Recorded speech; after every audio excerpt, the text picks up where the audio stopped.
શું વિદ્યાર્થી મિત્રો તમે ધોરણ 9 માં છો અને તમારું લક્ષ્ય છે કે ટીએસટી એટલે કે પ્રખરતા શોધ કસોટીમાં મેરિટમાં આવીને શિષ્યવૃત્તિ મેળવવાનું, તો બેટા આજનો આ સેશન તમારા માટે માસ્ટર કી સાબિત થવાનો છે. કેમ કે આજના આ સેશનની અંદર આપણે ગયા વર્ષે એટલે કે 2025 ના પીવાયક્યુ સોલ્વ કરવાનો છું, જેમાં પણ વિજ્ઞાનના એટલે કે પેપર સેટ 2 ની અંદર જે વિજ્ઞાન છે એના પીવાયક્યુ સોલ્વ કરવાનો છું. તો તમે રેડી છો ને બેટા? તો કોમેન્ટ કરીને મને જણાવો કે આઈ એમ રેડી. તો શરૂઆત કરીએ આપણે પીવાયક્યુઝ ની. જો બેટા તમે હજુ સુધી અમારી પીડબ્લ્યુ ની એપ્લિકેશન ડાઉનલોડ ન કરી હોય તો આજે જ પ્લે સ્ટોર માં જઈને ડાઉનલોડ કરી દો, કેમ કે તમને મળી રહેવાની છે ત્યાં આની આન્સર કી, આ પેપર સોલ્યુશન ની આન્સર કી તમને ત્યાં મળી રહેવાની છે. તો આજે જ જોડાઓ અમારી પીડબ્લ્યુ એપ્લિકેશન પર. ચલો બેટા પહેલો ક્વેશ્ચન જોઈએ આપણે વિજ્ઞાન ની અંદર. તાપમાનનો આંતરરાષ્ટ્રીય એસઆઈ એકમ શું છે? તાપમાનનો પૂછ્યો છે. ચલો બેટા મને કોમેન્ટ કરીને જલ્દી જણાવજો, કોમેન્ટ કરીને જલ્દી જણાવજો ભાઈ, કોમેન્ટ કરીને જણાવજો. ચલો ન્યૂટન, બેટા ન્યૂટન એ તો કોનો છે? બળનો છે. ચલો પાસ્કલ એ તો દબાણનો છે. ચલો ભાઈ કિલોગ્રામ એ તો ભાઈ દળનો છે. શું છે? દળનો છે. તો હવે કેલ્વિન વધુ શું? C4 ચેન્નઈ. તો અહીંયા શું આવશે બેટા? C4 ચેન્નઈ. ક્લિયર છે બેટા? શું આવશે? C4 ચેન્નઈ. શું આવશે બેટા? C4 ચેન્નઈ. ચેન્નઈ ક્લિયર છે બેટા? ડન છે બેટા? દંડના ડન છે. નેક્સ્ટ જોઈએ. ખાલી જગ્યાને સૂકો બરફ કહે છે. ભાઈ આ તો એસએસસી ની એક્ઝામમાં પણ પૂછાઈ ગયો આપણો. બેટા ખાલી જગ્યાને સૂકો બરફ કહે છે. પ્રકરણ નંબર 1 નો છે ભાઈ. ફટાફટ આન્સર કરીને જણાય. કોને કહેવાય ભાઈ? ઘન CO2. ઘન CO2 કોને કહેવાય? ઘન CO2. ઘન CO2. હવે આને લખવો તો ઘન CO2 નું કેવી રીતે લખાય? સ્ટેટ ની અંદર લખાય solid. CO2 solid. CO2 solid બેટા. CO2 સોલિડ દેખાય છે તને અહીંયા? S A for America. Answer આવશે બેટા A ફોર અમેરિકા. ક્લિયર છે બેટા? ડન છે બેટા? આગળ જોઈએ. નીચેનામાંથી કઈ પરિસ્થિતિમાં પાણીનું બાષ્પીભવન વધારે થશે? ભાઈ આ પણ પહેલા ચેપ્ટરનો છે. બાષ્પીભવન પર અસર કરતા પરિબળો યાદ રાખો. સપાટીનું ક્ષેત્રફળ વધુ તો બાષ્પીભવન વધુ. તમારી મમ્મી કપડાં ભેગા સૂકવે છે? ના, ખુલ્લા કરીને સૂકવે છે. કેમ? જેમ સપાટીનું ક્ષેત્રફળ વધુ તેમ બાષ્પીભવન વધુ.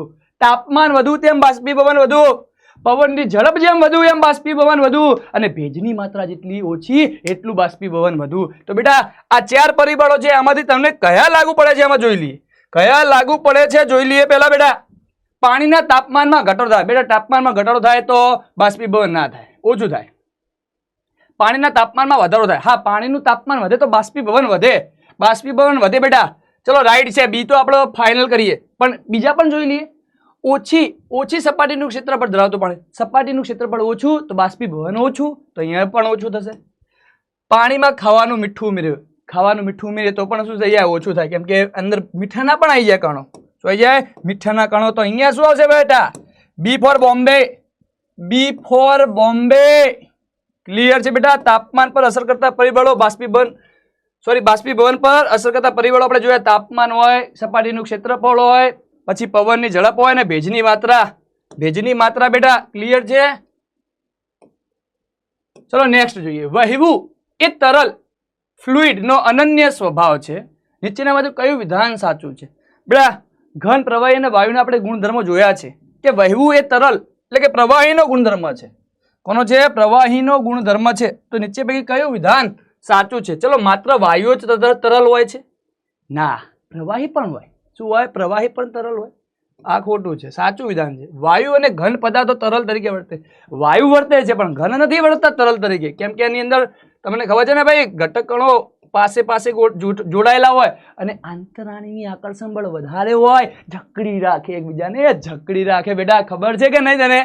વાયુ અને પ્રવાહી પદાર્થો તરલ તરીકે વર્તે છે. સાચું છે. વાયુ એ તરલ તરીકે વર્તે છે અને પ્રવાહી એ તરલ તરીકે વર્તે છે. ક્લિયર છે? પણ પ્રવાહીની અંદર ઘટક કણો થોડા છૂટા છૂટા હોય અને વાયુની અંદર બહુ છૂટા છૂટા હોય. વાયુની અંદર બહુ છૂટા છૂટા હોય. પ્રવાહીમાં એની સાપેક્ષે ઓછા, પણ તરલ તો બંને છે. બંને તરલ છે. બંને બેટા તરલ છે બેટા. તો અહીંયા શું આવશે? C4 ચેન્નઈ. શું આવશે? C4 ચેન્નઈ. માત્ર પ્રવાહી તરલ છે તો એ તો ખોટું છે. ક્લિયર છે બેટા? ડન છે. જો બેટા તમે હજુ સુધી અમારી વોટ્સએપ ચેનલ પર ના જોડાયા હોય તો આજે જ જોડાઈ જાઓ, કેમ કે તમને મળી રહેવાના છે તે ત્યાં આ પેપર સેટની તમારી જે આન્સર કી છે ત્યાં મળી રહેવાની છે. તો બેટા આજે જ જોડાઓ, જેની લિંક નીચે કોમેન્ટ બોક્સની અંદર આપેલી છે. હાલના સમયમાં મળી આવતા તત્વો પૈકી ખાલી જગ્યા તત્વો કુદરતમાંથી મળે છે. બીજા ચેપ્ટરનું છે ભાઈ, ચેપ્ટર નંબર 2 નું છે. તમને આપેલું હતું બેટા, તે આપેલું છે બીજા ચેપ્ટરની અંદર કે હાલમાં 100 જેટલા તત્વો મળી આવ્યા છે. કેટલા? 100 તમારી અંદર આપેલું છે. હા ભાઈ, એમાંથી કુદરતી 92 છે. કુદરતી કેટલા છે? 92 છે. કુદરતી કેટલા છે બેટા? 92 છે. આપેલું છે ભાઈ બીજા ચેપ્ટરમાં. કુદરતી કેટલા છે? 92 છે. તો અહીંયા શું આવશે? 92. 92 ક્યાં છે? D for Delhi. D for Delhi આવશે બેટા. શું આવશે? D for Delhi. Tincture iodine ચેપ વિરોધી ગુણધર્મ ધરાવે છે. આ દ્રાવણ ખાલી જગ્યા ઓગાળીને બનાવવામાં આવે છે. બેટા ટિંચર આયોડીન વાત કરી લઉં. આયોડીનનું આલ્કોહોલમાં બનાવેલું દ્રાવણ એને ટિંચર આયોડીન કહેવાય. ટિંચર આયોડીન કોને કહેવાય? આયોડીનનું. આયોડીનનું આલ્કોહોલમાં બનાવેલ દ્રાવણ. આલ્કોહોલમાં બનાવેલ દ્રાવણ તેને આપણે ટિંચર આયોડીન કહીએ છીએ. ચલો, આયોડીનનું આલ્કોહોલમાં બનાવેલ દ્રાવણ. ચલો અહીંયા બેટા જ્યાં જવાબ આ આપેલો હોય એ ઓપ્શન આપણે સિલેક્ટ કરવાનો. ચલો પહેલો, આયોડીનને આલ્કોહોલમાં, આયોડીનને પોટેશિયમ આયોડાઇડમાં, આયોડીનને વેસેલિનમાં કે આયોડીનને પાણીમાં. પહેલો જ આન્સર છે એ ફોર અમેરિકા. એ ફોર અમેરિકા, આયોડીનને આલ્કોહોલમાં. આયોડીનને આલ્કોહોલમાં. શું છે બેટા? એ ફોર અમેરિકા. બેટા ક્લિયર છે? બેટા ડન છે તું? બેટા ડન છે તું? ડન છે, દંડના ડન છે. જોઈએ નીચેના આપેલ વિકલ્પ પૈકી કયું ઘનસોલનું ઉદાહરણ છે? બેટા આનો કોષ્ટક તારે ફરજિયાત તૈયાર કરો. આનું કોષ્ટક ફરજિયાત તૈયાર કરો. ફરજિયાત.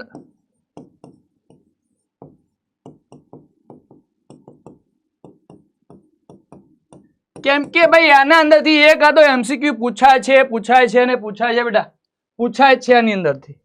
પૂછાય છે. ચલો અહીંયા જોઈએ ઘનસોલ. ચલો માખણ. માખણની જો આપણે વાત કરીએ તો આ તો જેલી છે. જેલનું ઉદાહરણ છે. શાનું છે? જેલનું છે. અરે ભાઈ તું ક્યાં આવી ગયો છે વચ્ચે? તું ક્યાં આવી ગયો છે વચ્ચે? શાનું ઉદાહરણ છે ભાઈ? જેલનું છે. દૂધિયો કાચ. દૂધિયો કાચ આપણે શું ઘનસોલ? યસ, દૂધિયો કાચ છે ઘનસોલનું. શું છે? દૂધિયો કાચ. પછી તમે લખી શકો છો વાદળી. આ બધા ઘનસોલની અંદર આવે છે. ચલો ફેસ ક્રીમ. ફેસ ક્રીમ એ પાય એટલે ઇમલ્સનનું છે. શું છે? ઇમલ્સનનું છે. તો અહીંયા આવશે બી ફોર બોમ્બે. બી ફોર બોમ્બે. બેટા કોષ્ટક તમારે ફરજિયાત તૈયાર કરીને જવાનો છે. ફરજિયાત તૈયાર કરીને જવાનો છે. બી ફોર બોમ્બે. આનો કોષ્ટક ફરજિયાત તૈયાર કરીને જવાનો છે. આમાંથી એમસીક્યુઝ પૂછાય છે. આના અંદરથી એમસીક્યુઝ પૂછાય છે. લોખંડની વસ્તુઓ કટાવવાની પ્રક્રિયા. લોખંડની વસ્તુને કટાવવાની પ્રક્રિયા એટલે કે લોખંડને કાટ લાગો કહીએ છીએ. લોખંડ જ્યારે હવા, ભેજ અને એસિડના સંપર્કમાં આવે છે ત્યારે લોખંડને કાટ લાગો છે. તેને લોખંડને કટાવવું કહેવાય. બરાબર છે? લોખંડના કાટનું સૂત્ર થાય બેટા Fe2O3 × XH2O થાય છે. શું થાય છે? XH2O. અને આ જે લોખંડનો કાટ લાગે છે એક પ્રકારનો રાસાયણિક ફેરફાર છે. કયો છે? રાસાયણિક ફેરફાર. બેટા શીખવાડે દો. ભૌતિક ફેરફાર અને રાસાયણિક ફેરફાર પણ કહી દો તને. પદાર્થના કદ, આકાર જેવા જે ગુણધર્મ છે ને ભૌતિક ગુણધર્મ કહેવાય. આના ભૌતિક ગુણધર્મ થતા ફેરફારને ભૌતિક ફેરફાર કહેવાય. માની લો કે હું કાગળ લઉં છું. કાગળને આમ વાળી દઉં. માની લો કે પેલા ખુલ્લું હોય છે આપણો ચોપડો તો લંબચોરસ હોય, પછી વાળી દો તો ગોળ થઈ જાય. પરંતુ શું કાગળનું લોખંડ થાય? ના, લોખંડ થતું નથી. એટલે એનું જે દ્રવ્ય છે, માની લો કે કાગળ હોય તો કાગળ જ રહે. શું રહે? કાગળ. તો એ ભૌતિક ફેરફાર કહેવાય. બરાબર છે?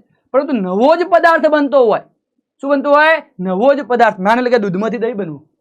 લોખંડનું કટાવવા, કાટ લાગવું એ અલગ છે. બરાબર છે? પછી કોઈ પણ વસ્તુને સળગાવીએ છીએ, માનો કે લાકડાને સળગાવીએ તો શું બનશે? રાખ. એ પણ નવો પદાર્થ છે. H2O અને O2 બે ભેગા થઈને H2O બને. બરાબર છે? એ તો પાણી તો આપણે સંયોજનની વાત કરીએ. બરાબર છે? પણ ટૂંકમાં નવો પદાર્થ બને અને રાસાયણિક ફેરફાર કહેવાય. H2O અને O2 ભેગા મળીને H2 બનાવે પણ રાસાયણિક ફેરફાર જ થયો બેટા એક પ્રકારનો. તો ક્લિયર છે? રાસાયણિક ફેરફાર કોને કહેવાય? ભૌતિક ફેરફાર. પદાર્થ પોતે એનો એ જ રહે. માની લો કે કાગળનો ફાડીને કટકા કરી નાખો તો કદ બદલાય એનું, પણ કાગળનું શું લોખંડ થઈ ગયું કે પ્લાસ્ટિક થયું? ના થાય. બરાબર છે? તો ભૌતિક ફેરફાર છે. ક્લિયર છે બેટા? ડન છે બેટા, ડન છે બેટા. અને રાસાયણિક ફેરફાર કોને કહેવાય? નવો પદાર્થ બને. શું બને? નવો પદાર્થ. ફળોનું પાકવું, દૂધમાંથી દહીં બનવું, લોખંડનું કટાવવું. કાટ લાગે છે કે નહીં? વરસાદની અંદર આપણું જ્યારે લોખંડની જાળી કે પલળે છે ત્યારે, તો એ રાસાયણિક ફેરફાર છે. તો અહીંયા કીધું છે કે ક્ષારણ, ભૌતિક ફેરફાર અને રાસાયણિક ફેરફાર. ચલો ભાઈ, ભૌતિક ફેરફાર તો નથી એટલે ભૌતિક ફેરફાર તો પેલા કેન્સલ કરી દો. અહીંયા ભૌતિક ફેરફાર જ્યાં હોય એ કેન્સલ કરી દે, કેમ કે આ રાસાયણિક ફેરફાર છે. નવો પદાર્થ બને છે કાટ લાગવું. હવે વાત કરીએ ક્ષારણ અને રાસાયણિક ફેરફાર અને વિયોજન અને રાસાયણિક. ભાઈ ક્ષારણ એટલે કટાવું, લોખંડ કટાવું. એટલે આ જુઓ તમે જાડીને લાગે તો ધીમે ધીમે ખવાવા લાગશે, બરાબર છે. અને વિયોજન એટલે મોટા અણુમાંથી નાના અણુમાં તૂટવું.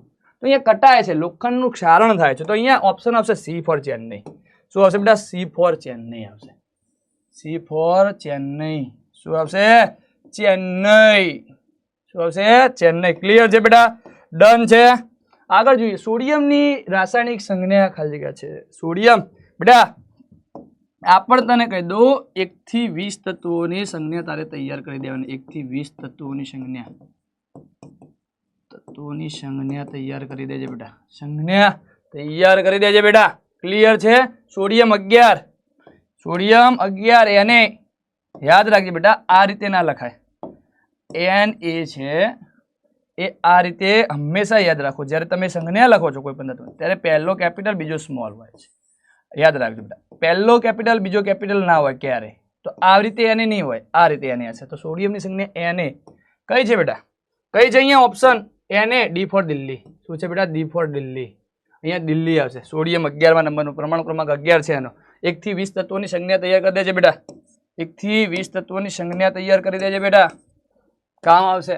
એમોનિયમ સલ્ફેટનું રાસાયણિક સૂત્ર. હવે બેટા આ ત્રીજા ચેપ્ટરનું છે, અણુ અને પરમાણુઓનું રાસાયણિક સૂત્ર કેવી રીતે કીધું છે? સોડિયમ શું કીધું? Ammonium sulphate. એમોનિયમ તો NH4+1 હોય. સલ્ફેટ માની લો કે એમોનિયમ NH4 લઈએ અને સલ્ફેટ એટલે SO4 લઈએ.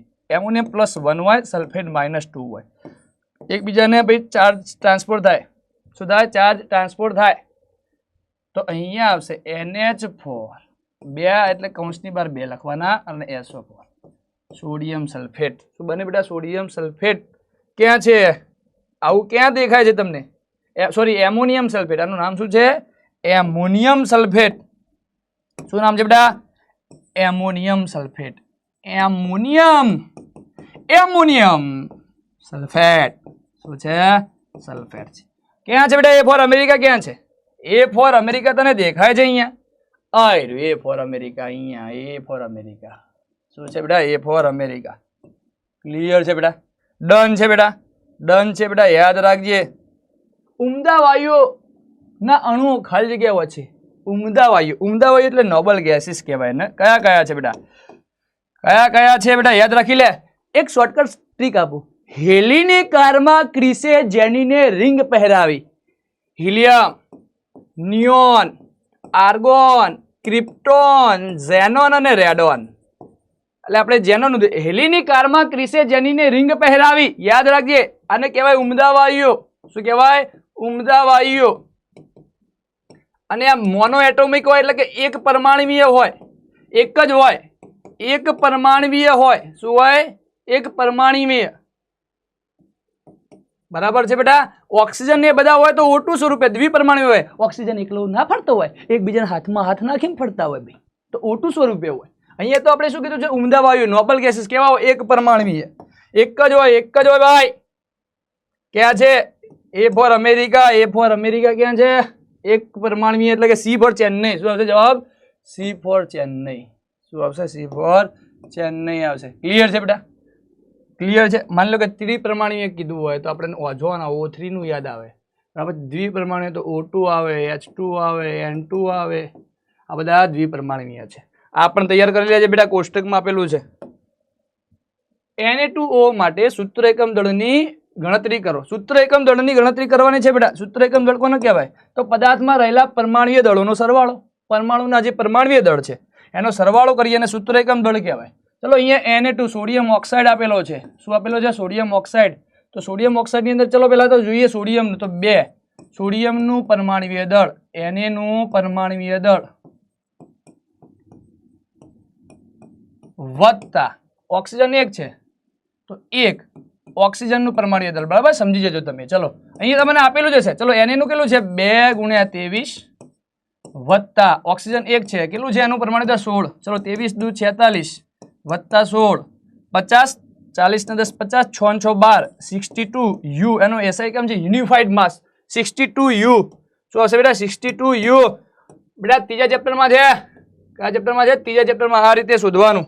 ક્લિયર છે બેટા? આપેલું જ હશે તને, આ રીતે સીધું સરવાળો કરીને જવાબ લાવી દેવાનો. જેટલા હોય તો લેવાના, અહીંયા 2 હોય તો 2 લેવાના, 3 હોય તો 3 લેવાના. આગળ ક્લિયર છે? સૌ પ્રથમ પરમાણુ નમૂનો રજૂ કરનાર આ છે એટોમિક સ્ટ્રક્ચર, પરમાણુના બંધારણનો ચોથા ચેપ્ટરનો છે. કોને રજૂ કર્યું હતું? તો પહેલું હતું ભાઈ, પહેલું જે થોમ્સને પ્લમ પુડિંગ, રાઝનિંગ પુડિંગ, તરબૂચ, બરાબર છે? યાદ છે કે નહીં?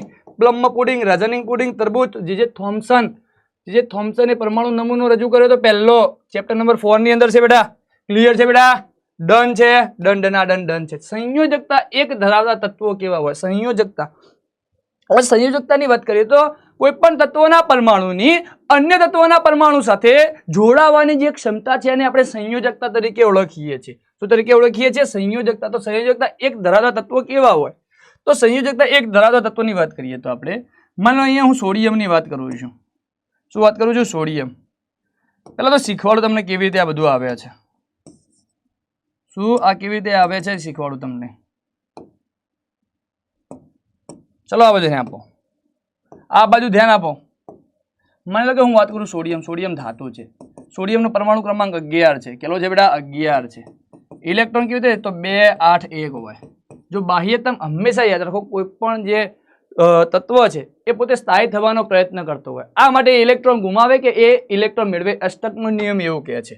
બરાબર છે? તમે પણ એવું હોય છે ભાઈ, બરાબર છે? તો આ ઇલેક્ટ્રોન ગુમાવે છે એટલે કે 2 8 થઈ જાય છે. એક ઇલેક્ટ્રોન ગુમાવે તો એના પર પ્લસ ચાર્જ આવે છે. કેટલો ગુમાવે? 1, તો એના પર Na+1 આવશે. કેમ કે બાહ્યતમ કક્ષા પૂર્ણ થઈ જાય, નિષ્ક્રિય વાયુ જેવી થઈ જાય, નિયોન જેવી થઈ ગઈ બેટા. કેમ કે નિષ્ક્રિય વાયુ જેવું બનવાનો પ્રયત્ન કરે છે. માની લો કે બીજું લઉં અહીંયા હું ક્લોરીનની વાત કરું. ક્લોરીન, ચલો ક્લોરીન 17 યાદ રાખવા પડશે બેટા બધા જ તમારે. 2 8 7 ક્લોરીન કેવો છે ભાઈ? 17 એનો પરમાણુ ક્રમાંક 2 8 7. હવે આ બાજુ ધ્યાન આપો, જો બાહ્યતમ કક્ષાની અંદર 5 કે તેથી વધુ ઇલેક્ટ્રોનો તો ઇલેક્ટ્રોન મેળવે છે, તો ક્લોરીન શું કરશે? 1 મેળવશે. શું કરશે? 1 મેળવશે. શું કરશે? ક્લોરીન 1 મેળવશે. 2 8 8 થઈ જશે. શું થઈ જશે? 2 8 8 થઈ જશે બેટા. તો ક્લોરીન ઉપર -4 આવશે, તો -1. આની સંયોજકતા પણ માઇનસ પ્લસ નો નહીં ગણતા, આપણે સંયોજકતા કેટલી લીધી? Na ની +1 એટલે કે 1 જ થઈ, Cl ની -1 એટલે 1 જ થઈ. તો અહીંયા જુઓ, હંમેશા ધાતુઓની +1 હોય અને અધાતુઓની +1 હોય. અને અર્ધધાતુઓની વાત કરીએ, જે ધાતુ અને અર્ધધાતુ બંનેનો ગુણધર્મ ધરાવે છે, વચ્ચેની જે એને અર્ધધાતુ કહેવાય.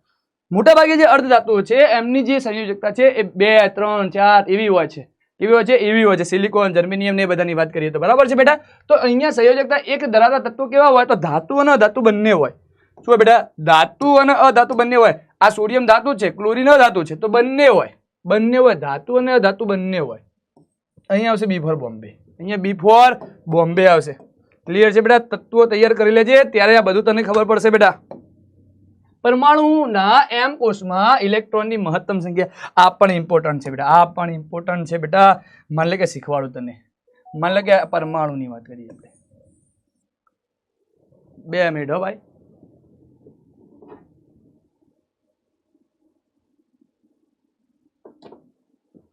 ચલો બેટા પરમાણુની આપણે વાત કરીએ તો આ બાજુ ધ્યાન આપજો. આ રીતે જે છે એની અંદર કક્ષાઓ આવેલી હોય, K L M N. આપણે અંદર આ રીતે જ ભણવાનું છે. અહીંયા K બરાબર 1, L બરાબર 2, M બરાબર 3, L બરાબર 4. K L સોરી અહીંયા આવશે N. K L M N, N બરાબર 4. આ કક્ષા છે અને દરેક કક્ષાની અંદર રહેલા ઇલેક્ટ્રોનની સંખ્યા શોધવા માટેનું સૂત્ર છે 2n².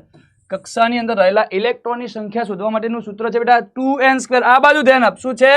ત્યાં પણ લખ્યું છે, અહીંયા પણ લખું છું 2n², જે n બરાબર કક્ષાનો ક્રમ છે. શું છે? કક્ષાનો ક્રમ છે. હવે અહીંયા કોણ માંગ્યું છે આપણને? m. ચલો m કક્ષાનો ક્રમ કયો છે? 3. તો અહીંયા n ની જગ્યાએ 3 નો વર્ગ કરી દે, તો 2 3 નો વર્ગ કેટલો થાય? 9. 9 દુ 18. શું થાય? 18. તો m કોષમાં કેટલા ભરાશે? 18. ક્લિયર છે બેટા? ડન છે બેટા? યાદ રાખી લેજે, કોઈ પણ કક્ષાની અંદર રહેલા ઇલેક્ટ્રોનની સંખ્યા શોધવા માટેનું સૂત્ર 2n² છે. શું છે બેટા? 2n² છે. ક્લિયર છે બેટા? જે n બરાબર કક્ષાનો ક્રમ છે. હવે ક્લોરીન માઇનસ આયનમાં સંયોજકતા ઇલેક્ટ્રોનની સંખ્યા. હવે સંયોજકતા ઇલેક્ટ્રોનની સંખ્યા એટલે શું? તો સંયોજકતા ઇલેક્ટ્રોનની જે સંખ્યા છે તમને શીખવાડું કેવી રીતે હોય. પેલા સંયોજકતા એટલે ઇલેક્ટ્રોન ગુમાવવા અથવા મેળવવા, એટલે કે બાહ્યતમ કક્ષામાં રહેલા ઇલેક્ટ્રોનની સંખ્યા એવું કહી શકીએ, જેને સંયોજકતા ઇલેક્ટ્રોન. હવે ક્લોરીનની વાત કરું બેટા, ક્લોરીન. હવે ક્લોરીન માઇનસ, પેલા ક્લોરીનની વાત કરું. અહીંયા ક્લોરીન, ચલો આ બધું આપો. ક્લોરીન 287, શું છે 287, શું છે 287, એનો પરમાણુ ક્રમાંક શું છે 17, શું છે 17, શું છે બેટા 17 છે, 17 છે. હવે આ બાજુ ધ્યાન આપો, જેટલો પરમાણુ ક્રમાંક હોય એટલા પ્રોટોનની સંખ્યા હોય. તો અહીંયા પ્રોટોનની સંખ્યા શું થાય 17. એટલા ઇલેક્ટ્રોનની સંખ્યા હોય તો અહીંયા ઇલેક્ટ્રોનની સંખ્યા પણ કેટલી થાય 17. ક્લોરીનની વાત કરું છું. કોની વાત કરું છું બેટા? ક્લોરીનની વાત કરું છું. જેટલો એનો પરમાણુ ક્રમાંક હોય એટલા એના અંદર પ્રોટોન હોય, એટલે 17 ક્લોરીન, એનો પરમાણુ ક્રમાંક 17 છે, તો પ્રોટોનની સંખ્યા 17 છે. ક્લોરીન એકલાની વાત કરું છું તો ઇલેક્ટ્રોનની સંખ્યા પણ 17 છે. પણ અહીંયા શું આપેલું છે? ક્લોરીન -1 છે. ક્લોરીન -1 છે, એક ઇલેક્ટ્રોન મેળવે છે, એક ઇલેક્ટ્રોન મેળવે છે બેટા ક્લોરીન. તો અહીંયા આ બાજુ ધ્યાન આપો, તો ક્લોરીન માઇનસની અંદર પ્રોટોન હશે એ તો 17 જ હશે, પણ ક્લોરીન માઇનસની અંદર ઇલેક્ટ્રોન જે છે 17 તો હતા જ, વત્તા એક એડ થયો, કેમ કે અહીંયા માઇનસ ચાર્જ હતો. ટોટલ કેટલા ઇલેક્ટ્રોન થઈ ગયા? 18. અહીંયા 18 ઇલેક્ટ્રોન ક્યાં આપેલા છે? અહીંયા 18 ઇલેક્ટ્રોન ક્યાં આપેલા છે બેટા? દેખાય છે તને 18 ક્યાંય? 18 ક્યાંય આપેલા છે? D for Delhi. શું આવશે? D for Delhi. ક્લિયર છે બેટા? ડન છે બેટા? આગળ જોઈએ આપણે. પ્રોકેરિયોટિક કોષના અસ્પષ્ટ કોષ કેન્દ્રીય વિસ્તાર ખાલી જગ્યા તરીકે ઓળખાય છે. યાદ કરો ભાઈ, સજીવનો પાયાનો એકમ કોષ. પ્રોકેરિયોટિક એટલે આદિકોષ કેન્દ્રીય કોષની અંદર જે કોષ કેન્દ્રની ફરતે કોષ કેન્દ્ર પટલ ના આવેલું હોય, એટલે કોષ કેન્દ્રીય જે પ્રદેશ છે એ અસ્પષ્ટ દેખાય છે, અને ન્યુક્લિયોઇડ તરીકે ઓળખવામાં આવે છે. તો એ ફોર અમેરિકા, ન્યુક્લિયોઇડ તરીકે ઓળખવામાં આવે છે. એ ફોર અમેરિકા ભાઈ સીધો જવાબ છે આનો. આ તો થિયરી આવડતી હોય તો ભાઈ સીધો જવાબ આવી જાય. આ ચેપ્ટરની અંદરથી યાદ રાખો બેટા કે કોને કોષની આત્મઘાતી કોથળી કહેવાય? તો લાઇસોસોમ. કોને કોષનો પાવર હાઉસ કહેવાય? તો કણાભસૂત્ર. રંગસૂત્રો ક્યાં આવેલા હોય છે? બરાબર છે, કોષ કેન્દ્રની અંદર. આ બધા તમે તૈયાર કરી દેજો. બરાબર છે કે રંગસૂત્રો ક્યાં આવેલા હોય છે?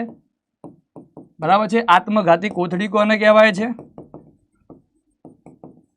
બરાબર છે. પાવર હાઉસ કોને કહેવાય છે? રંગસૂત્રો શાના બનેલા હોય? તો DNA અને પ્રોટીનના બનેલા હોય છે. શાના બનેલા હોય? DNA અને પ્રોટીનના. બરાબર. પછી કોષવાદ વિશે કે કોષની શોધ કોને કરી હતી ને બધું તમે તૈયાર કરી લેજો. રોબર્ટ હુક, જીવનકોષની લ્યુવન હુક, એ બધું તૈયાર કરી લેજો બેટા. આવશે. આત્મઘાતી કોથળી કોને કહેવાય? તમને ખબર છે. લાઇસોસોમ. પાવર હાઉસ કોને કહેવાય? કણાભસૂત્ર. બેટા તૈયાર કરી લેજો બેટા. આમાંથી તમને કામ આવશે. વનસ્પતિ કોષમાં કેન્દ્રસ્થ રસધાની 50 થી 90%. સીધો જ જવાબ છે ભાઈ. આમાં કઈ થિયરી લાગુ પડે, થિયરી આવડતી હોય તો આવડી જાય. 50 થી 90. બી ફોર, અરે ભાઈ શું થાય છે? બી ફોર બોમ્બે. સીધો જ જવાબ છે ભાઈ. બી ફોર બોમ્બે. 50 થી 90%. 50 થી 90%. ક્લિયર છે બેટા?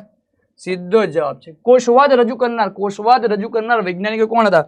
તો તમને યાદ છે બેટા, કોષવાદ રૂડોલ્ફ મેથિયસ લેડન અને થિયોડર સ્વાન નામના વૈજ્ઞાનિકે કોષવાદ રજૂ કર્યો હતો.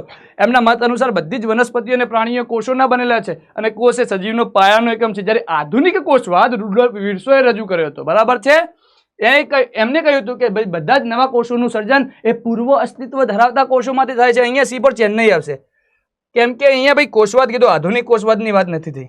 કોષવાદની વાત કઈ રહી છે? તો સ્લાઇડન અને સ્વાન. શું આવશે? સી ફોર ચેન્નઈ, સ્લાઇડન અને સ્વાન. ક્લિયર છે બેટા? 1 માઇક્રોમીટર એટલે કેટલા? તો 1 માઇક્રોમીટર બરાબર 1 માઇક્રોમીટર બરાબર 10⁻⁶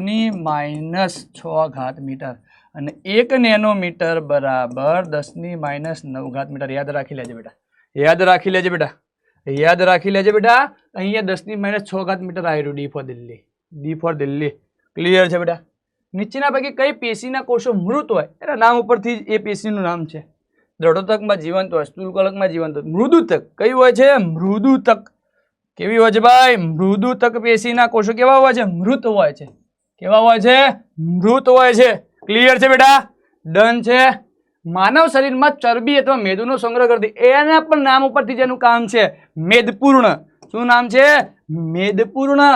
કઈ કહેવાય ભાઈ? મેદપૂર્ણ. કઈ પેશી છે? મેદપૂર્ણ પેશી છે. કઈ? મેદપૂર્ણ પેશી. ક્લિયર છે બેટા? અહીંયા આવશે બી ફોર બોમ્બે. શેમાં સંકોચન પ્રોટીન જોવા મળે છે? તમને યાદ હોય તો બેટા સ્નાયુ પેશીની વાત કરીએ. એની અંદર સ્નાયુની અંદર જોવા મળે છે. શેની અંદર જોવા મળે છે? સ્નાયુની અંદર. યાદ છે ને? એક્ટિન અને માયોસિન હોય. કયા હોય? એક્ટિન અને બીજા હોય માયોસિન પ્રોટીન, બરાબર છે, જે સંકોચન પામે પાછા પોતાની શિથિલન એટલે કે પોતાની મૂળ સ્થિતિમાં આવી જાય પાછા. તો અહીંયા સ્નાયુની વાત આવશે. અહીંયા સ્નાયુ કઈ વાત આવશે બેટા? સ્નાયુ. C4 ચેન્નઈ. શું આવશે? C4 ચેન્નઈ. પેશીઓ ચેપ્ટરનો છે બેટા. ક્લિયર છે બેટા? પેશીઓ ચેપ્ટરનો છે. એક લાંબા વૃક્ષમાં અનેક શાખાઓ હોય છે. આ બધી શાખાઓમાં પાણીનું પાર્શ્વીય વહન કરે. બેટા પાણીનું વહન કોણ કરે? કોણ કરે? જલવાહક. એનો પણ ઘટક છે જલવાહિની. કોણ કરે? જલવાહિની. કોણ કરશે? જલવાહિની. કઈ વાહિની? જલવાહિની. ક્લિયર છે બેટા? V વિરુદ્ધ T ના આલેખમાં અક્ષ સાથે ઘેરાતા બંધ વિસ્તારનું ક્ષેત્રફળ દર્શાવતી ભૌતિક રાશિ. તો આ બધું ધ્યાન આપો બેટા. V વિરુદ્ધ T નો આલેખ કયો છે? શું કીધું? V વિરુદ્ધ T નો આલેખ. V વિરુદ્ધ વેગ વિરુદ્ધ સમય છે. તો આ જે છે એ કોનું મૂલ્ય આપે છે? સ્થાનાંતરનું. કોનું આપે છે? સ્થાનાંતરનું. યાદ કરો સ્થાનાંતર. અને સ્થાનાંતરનું એકમ કેવી રીતે થાય? માની લો કે મેં કીધું કે સ્થાનાંતર છે, જે આ સ્થાનાંતર છે એ વેગ અને સમયનો ગુણાકાર છે. શું છે? વેગ અને સમયનો ગુણાકાર. વેગને આપણે લઈએ મીટર પ્રતિ સેકન્ડ અને સમયને લઈએ સેકન્ડ. ચલો સેકન્ડ ઉડી ગયા. જવાબ શું આવશે? મીટર. તો અહીંયા શું આવશે? M meter. M meter. શું આવશે? મીટર. B for Bombay. શું આવશે બેટા? B for Bombay. ગતિવાળા ચેપ્ટરનો છે. ક્લિયર છે બેટા? ચલો નીચેનામાંથી કયો આલેખ સાચી રીતે ગતિમાન પદાર્થ નિયમિત ગતિ? એટલે પદાર્થ જો સમયના એક સરખા ગાળામાં એક સરખું અંતર કાપે તો નિયમિત ગતિ કહેવાય. એટલે કે સીધો જ આવશે. સુરેખા ઢાળ આવશે. સુરેખા ઢાળ કયો છે? A for America. A for America. A for America. A for America. શું આવશે? સુરેખ ઢાળ જ આવશે. શું આવશે? સુરેખ ઢાળ. સુરેખા મળશે. કેમ કે સમયના એક સરખા ગાળામાં એક સરખું જ અંતર કાપે છે. ક્લિયર છે બેટા? A ફોર અમેરિકા આવશે. વાહનનું ઓડોમીટર શું માપે છે? ભાઈ ફટાફટ કોમેન્ટ કરીને જણાવો. અંતર શું માપે છે? અંતર. શું માપશે? અંતર. B for Bombay. શું આપશે બેટા? B for Bombay. ક્લિયર છે બેટા? ચલો 36 કિલોમીટર પર હવાને મીટર પ્રતિ સેકન્ડમાં. બેટા ટ્રીક જોઈ લે. આ ટ્રીક જોઈ લે. યાદ રાખ, કિલોમીટર પ્રતિ હવાને જ્યારે મીટર પ્રતિ સેકન્ડમાં રૂપાંતર કરવા હોય ત્યારે એને 5/18 વડે ગુણવાનું. શું કરવાનું? 5/18 વડે ગુણી લેવાનું. એટલે તારો જવાબ મળી જશે. અહીંયા 36 કિલોમીટર પર હવર છે. એને શું કરવાનું? આપણે મીટર પ્રતિ સેકન્ડ તો શું કરવાનું? 5/18 વડે ગુણી લે. ચલો 18 દુ 36, 5 દુ 10 મીટર પ્રતિ સેકન્ડ. મીટર પ્રતિ સેકન્ડ 10 ક્યાં આપેલા છે બેટા? દેખાય છે તને 10? 10 ક્યાં દેખાય છે? D for Delhi. D for Delhi. શું આવશે બેટા? D for Delhi. ક્લિયર છે બેટા? ડન છે. પદાર્થના જડત્વના કારણે પદાર્થ, તમને ખબર છે પદાર્થ જડત્વ કોને કહેવાય? તો પદાર્થનો એવો ગુણધર્મ છે જે પોતાની ગતિમાં થતા ફેરફારનો શું કરે છે? વિરોધ કરે છે, જેને આપણે જડત્વ કહીએ છીએ. ક્લિયર છે? ન્યૂટનની ગતિનો પહેલો નિયમ, બીજો નિયમ, ત્રીજો નિયમ ભણ્યા છો? ની ઝડપ વધારે છે, પદાર્થની ઝડપ વધારે છે, પદાર્થની ઝડપ ઘટે છે, તેની ગતિની અવસ્થામાં ફેરફારનો વિરોધ કરે છે. શું કરે છે? ગતિની અવસ્થામાં થતા ફેરફારનો વિરોધ કરે છે. એને જ આપણે જડત્વ કહીએ છીએ. શું કહીએ છીએ? એને જ આપણે શું કહીએ છીએ? જડત્વ કહીએ છીએ. ક્લિયર છે બેટા? ક્લિયર છે? અહીંયા C ફોર ચેન્નઈ આવશે. શું આવશે? C ફોર ચેન્નઈ આવશે. બળ તથા ગતિના નિયમો ચેપ્ટરનો છે. ફૂટબોલની રમતમાં કોઈ ગોલકીપર ગોલ તરફ આવતા બોલને પકડ્યા પછી પોતાનો હાથ પાછળની તરફ ખેંચે છે. આમ કરવાથી ગોલકીપર. ચલો આ બાજુ ધ્યાન આપો. અહીંયા તમને બેટા આ પણ છે બળ તથા ગતિનો નિયમ. અહીંયા તમને ન્યૂટનનો ગતિનો બીજો નિયમ લાગુ પડે છે. F ચલે છે ડેલ્ટા P/T. F ચલે છે ડેલ્ટા P/T. યાદ હોય તો એકમ સમયમાં પદાર્થના વેગમાનમાં થતો ફેરફારનો સમય દર એ પદાર્થ પર લાગતા બળ જેટલો ને શું હોય? બળની દિશામાં હોય છે, જેને ન્યૂટનની ગતિનો બીજો નિયમ કહે છે. અહીંયા શું કહે છે? ફૂટબોલની રમતમાં કોઈ ગોલકીપર ગોલ તરફ આવતા ફૂટબોલને પકડ્યા પછી પોતાનો હાથ પાછળની તરફ ખેંચે, એટલે કે સમય વધારી દે છે. શું કરે છે? સમય વધારી દે છે. જો સમય વધે તો બળ કેવું લાગશે? ઓછું. કેમ કે એકબીજાના વ્યસ્ત પ્રમાણમાં છે. કેવા પ્રમાણમાં છે? વ્યસ્ત. તો બોલ પર બળ વધુ બળ લગાડી શકે છે? ના. બોલ દ્વારા હાથ પર લાગતા બળને ઓછું કરે છે. બોલ દ્વારા હાથ પર લાગતા બળને શું કરે છે? ઓછું કરે છે. B for Bombay. જવાબ મળી ગયો. B for Bombay. કેમ કે સમય વધુ તો બળ ઓછું. તો બોલ દ્વારા હાથ પર લાગતા બળને શું કરે છે? ઓછું કરે છે. શું કરે છે બેટા? ઓછું કરે છે. ક્લિયર છે બેટા? ડન છે. દંડના ડન છે બેટા. જુઓ, આ તો તમારા ચોપડીનું બેઠી બેઠું ઉદાહરણ છે. કયો નિયમ છે? ન્યૂટનનો ગતિનો ત્રીજો નિયમ. આઘાત અને પ્રત્યાઘાત સમાન મૂલ્યના અને પરસ્પર વિરુદ્ધ દિશામાં હોય છે, જેને ન્યૂટનની ગતિનો ત્રીજો નિયમ કહે છે. આઘાત અને પ્રત્યાઘાત સમાન મૂલ્યના અને પરસ્પર વિરુદ્ધ દિશામાં હોય છે. પેલી બંદૂક વાળી રાઇફલ વાળું ઉદાહરણ બેટા યાદ છે તને? યાદ છે? રોકેટ ઉપર જાય છે એ પણ એમાં નિયમ આવે છે, પછી રાઇફલ વાળું પણ ઉદાહરણ છે. ક્લિયર છે? તો ત્રીજો નિયમ ન્યૂટનની ગતિનો કયો નિયમ છે? ત્રીજો નિયમ. ક્લિયર છે? અહીંયા આવશે C ફોર ચેન્નઈ. શું આવશે? C for Chennai. C for Chennai. કયો નિયમ છે? નીચેની દર્શાવેલી આકૃતિ ન્યૂટનના ગતિનો ત્રીજા નિયમ છે. આંખો બંધ કરીને આવડી જાય. આંખો બંધ કરીને આવડી જાય. ગતિમાન ટ્રેનમાં કોઈ યાત્રી એક સિક્કો ઉછાળે છે જે તેની પાછળ જઈને પડે છે, જેનો અર્થ છે કે ટ્રેનની ગતિ ખલજી ગઈ. આ બધું ધ્યાન આપો. તમે બસની અંદર મુસાફરી કરો છો, બસ સ્ટેશનની અંદર બસ પડી છે, તમે ત્યાં ઊભા રહ્યા છો, બસ કશું ગતિમાં નથી, પહેલા સ્થિર છે, અચાનક પ્રવેગિત થાય છે, એટલે કે ગતિમાં આવે છે. પદાર્થના વેગમાં થતા ફેરફારને આપણે પ્રવેગિત ગતિ કહેવાય. કેવી કહેવાય? પ્રવેગિત. અચાનક બસ ચાલુ થાય છે એટલે તમે પાછળની બાજુ ધકેલી જાઓ છો. બોલો, ધકેલી જાઓ છો કે નહીં? બીજી તમને વાત કરું કે તમે બસ સાથે ગતિમાં છો અને ડ્રાઈવર અચાનક બસને બ્રેક મારે છે, તો બસ તો ઊભી રહેશે, પણ એના તળિયા સાથે જોડાયેલા તમારા પગ એ હજુ જડત્વના ગુણધર્મના કારણે શેમાં હોય છે? ગતિમાં હોય છે. એટલે તમે પાછળ નમી જાઓ છો. શું નમી જાઓ છો? પાછળ નમી જાઓ છો. કેવી ગતિ થાય છે? પ્રવેગિત થાય છે. શું થાય છે? પ્રવેગિત. બરાબર છે? જો વેગમાં વધારો થતો હોય તો શું કહેવાય? પ્રવેગિત.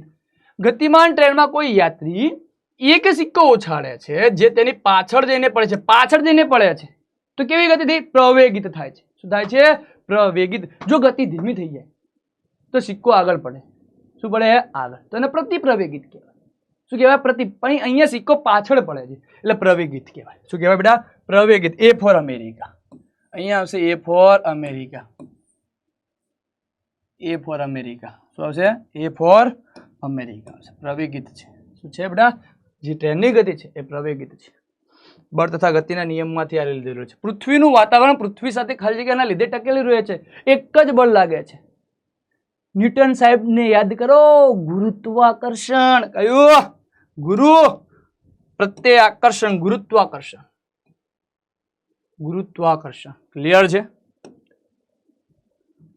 પ્લે વાત સાંભળેલું છે ભાઈ કે ભાઈ એક ક્લાસની અંદર બરાબર છે હું ભણાવતો હતો, એ છોકરો સૂઈ ગયો હતો.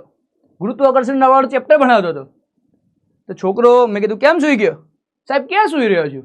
મારું માથું ગુરુત્વાકર્ષણ બળને કારણે નમી ગયું છે. તો ત્યાં પણ એપ્લાય કરે છે છોકરાઓ વિજ્ઞાન તો. હે ભાઈ? તો ગુરુત્વાકર્ષણ એ પૃથ્વીને આપણા જે છે આપણને એ પૃથ્વી તરફ શું કરે છે? જકડી રાખે છે. ક્લિયર છે બેટા? ડન છે. ગુરુત્વાકર્ષણનો સાર્વત્રિક નિયમ કોની વચ્ચે ના ગુરુત્વાકર્ષણ બળ તમને બેટા યાદ હોય તો ગુરુત્વાકર્ષણનો સાર્વત્રિક નિયમ F is equal to G m1 m2 upon r square. તો અહીંયા શું છે? બે દળ છે. શું છે? બે દળ છે. તો અહીંયા શું કહે છે? ફક્ત પૃથ્વી અને એક બિંદુત્વ દળ જ છે. ફક્ત પૃથ્વી અને સૂર્ય. દળ ધરાવતા કોઈ પણ બે પદાર્થો વચ્ચે લાગે છે.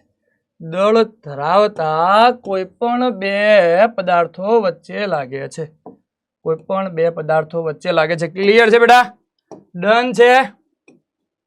એક પદાર્થનું વજન પૃથ્વીની સપાટી પર માપતા 10 ન્યૂટન મળે છે, તેનું વજન ચંદ્રની સપાટી પર માપતા કેટલું મળશે? બેટા યાદ રાખો, અહીંયા વજનની વાત કરેલી છે તો ચંદ્ર પર 1/6 ગણું થઈ જાય. શું થઈ જાય? 1/6 ગણું વજન. વજનની વાત છે. પણ જો દળની વાત કરી હોય તો દળ એ અચળ રહ્યા છે. શું રહ્યા છે? અચળ રહ્યા છે. તમને એવું પૂછ્યું હોય કે એક પદાર્થનું વજન પૃથ્વીની સપાટી, એક પદાર્થનું દળ પૃથ્વીની સપાટી 10 ન્યૂટન છે તો ચંદ્ર પર 10 જ થાય. પરંતુ વજન પૂછ્યું છે 1/6. 10 ના 1/6 કરો. 6 × 6 આયા 1 પોઈન્ટ સમથિંગ આવે એટલે 1.67. શું આવશે? 1.67. D for Delhi. શું થાય? D for Delhi.